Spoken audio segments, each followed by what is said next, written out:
CGO complex में नजर आए कुणाल घोष। जी हाँ, तृणमूल कांग्रेस के पूर्व सांसद ने कहा कि वह अपने निजी काम से सीजीओ कॉम्प्लेक्स गए थे। उन्होंने कहा कि वह अपने निजी कारणों से सीजीओ कार्यालय आए थे। कोलकाता से बाहर जाने पर देनी होगी सूचना। इसके अलावा जब सीजीओ कॉम्प्लेक्स में आए तो उनके हाथ में कुछ दस्तावेज थे।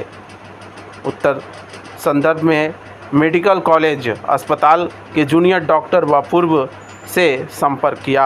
वह कुछ सबूत देते हुए कि सीजीओ कॉम्प्लेक्स में नहीं आ सकते, अचानक वह मुझे दे देते हैं, इसलिए सीजीओ कॉम्प्लेक्स वो आए थे और उनका कहना था कि मैं अपनी निजी काम से आया हूँ।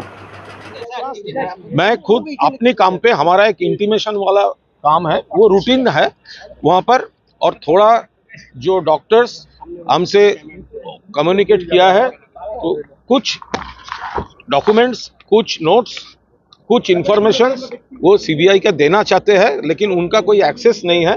हमसे रिक्वेस्ट किया गया है अगर आप जाते हैं तो वो आप उनको एक्सेप्ट करने की रिक्वेस्ट कीजिए।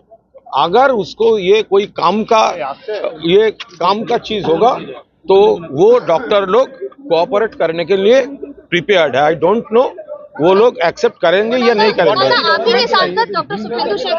आई डोंट वांट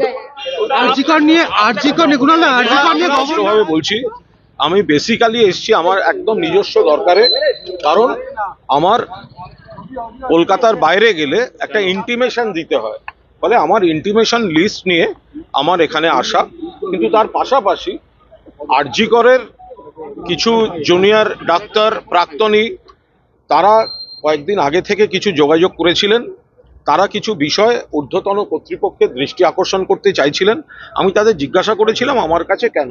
তারা বলেছেন এই কর্মপ্রার্থীদের আন্দোলনের সময় আপনি একটু সময় দিয়েছিলেন, তাদের হয়ে চেষ্টা করেছেন, আমরা তাই আপনার কাছে এসেছি। তো তারা আমায় কিছু বলেন।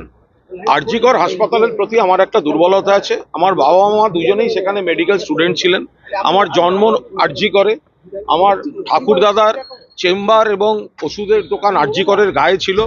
অতীতে এক্সপ্যানশনের সময় সেগুলো সব উঠে যায়। আমার একটা দুর্বলতা আছে। এই জুনিয়র ডাক্তাররা কিছু জরুরি বিষয় দৃষ্টি আকর্ষণ করেন, তো পুরোটা তো আমি বুঝতে পারিনি মেডিকেল বিষয়টা, তো আমি তাদের বলেছিলাম আর একটু ক্লারিফাই করে দিতে। ইন দ্য মিন টাইম এই দুর্ভাগ্যজনক মার্ডারটা ঘটে যায় এবং আমরা সবাই এদের দোষীদের বা দোষীর ফাঁসি চাই, শাস্তি চাই। এরপরে তারা আমার সঙ্গে আবার যোগাযোগ করেন, তারা কিছু বিষয় জানিয়েছেন। আমি তাদের অনুরোধ যে তারা তো এই গোটা ঘটনাটা যুক্ত নন, এই হত্যা এবং এই বিষয়টা, ফলে তাদের তো সিবিআই ডাকবে না। সন্দীপ ঘোষের বিষয় আমি কারোর নাম বলছি না, ফলে তাদের তো আমার শেষ হওয়ার আগে যদি আপনি প্রশ্ন করেন, আমার বক্তব্য হচ্ছে যে তারা বলেন যে যেহেতু তাদেরকে তো ডাকবে না, কারণ তারা এই হত্যার ত্রিসীমানায় নেই, কিন্তু এর কিছু প্রেক্ষিত থাকলেও থাকতে পারে। ফলে তারা কিছু যা দিয়েছেন সেগুলো আমি যেহেতু আসছি, আমি অনুরোধ করব তাদের নিতে, তারা নিলে নেবেন, না নিলে না নেবেন। আর এই জুনিয়র ডাক্তারদের বক্তব্য তাদের পক্ষে এসে দেওয়াটা অসুবিধা, কিন্তু যদি এরা মনে করেন এই তথ্যগুলি তাদের কাজে লাগবে, তাহলে তারা ওদের সঙ্গে কন্ট্যাক্ট করলে সেগুলো দেয়া থাকছে, তো তারা কোঅপারেট করতে প্রস্তুত। আমার মনে হয়েছে এতে যথেষ্ট কিছু আছে, এগুলো সত্যি না মিথ্যে সেগুলো আমাদের পক্ষে। আপনিও তো জার্নালিস্ট, আপনার কি মনে হয় এটা খুবই ইম্পর্টেন্ট ডকুমেন্ট এই ক্ষেত্রে?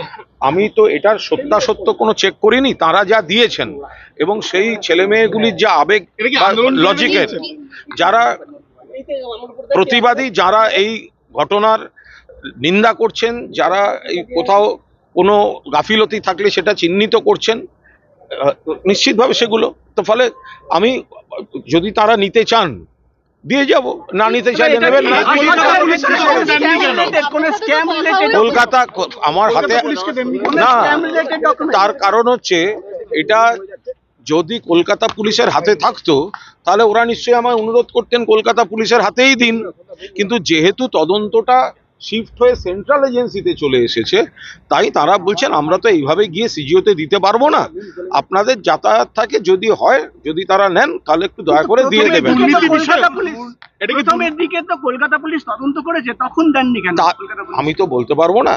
তো তাদের হাতে Document তাদের তখনও ছিল? না, ডকুমেন্টটা পুরোটা ছিল না, কারণ প্রথম যারা বলেছিলেন তারা মুখে বলেছিলেন, তো মুখে বলার উপর দাঁড়িয়ে তো আমি কাউকে দিতে পারি না। দুর্নীতি বিষয়ক, এটা আপনাকে জিজ্ঞেস করছি। এই বিষয়ে আমি কোনো মন্তব্য এখন